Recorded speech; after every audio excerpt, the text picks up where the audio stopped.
My name is Tim MacLeod. I am the Executive Director of the System Preparedness Program at the Davos Alzheimer's Collaborative.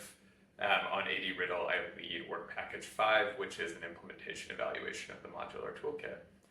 So the modular toolkit design of AD-RIDDLE is very innovative and exciting, and so particularly the novel diagnostics like BBMs and DCAs that are being used.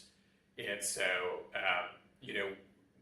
I think there are a number of questions of, under what conditions do they work in the real world, and some validation components, but, broadly understanding what helps or hinders adoption under real world conditions is really important. And so our work package really looks at across, several levels of complexity from site of care to clinician beliefs to health policy. What are the things that need to change in order to make sure that novel diagnostics will reach patients and families?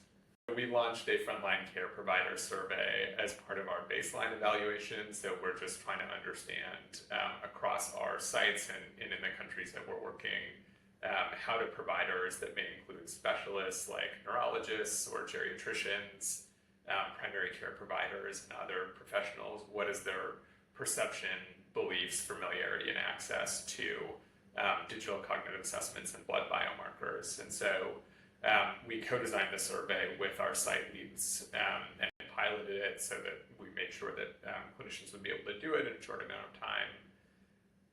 Some of the key learnings from the survey have really been, clinicians across the board really see the utility of digital cognitive assessments and blood biomarkers, which is really exciting. About 80% of respondents said that was the case.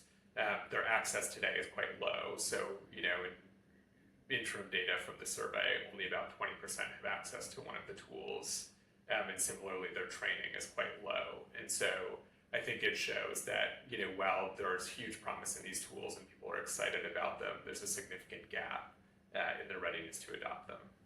I think that our colleagues who are developing digital cognitive assessments and blood biomarkers have done such incredible work over the last 5 years to get those diagnostics ready for the real world.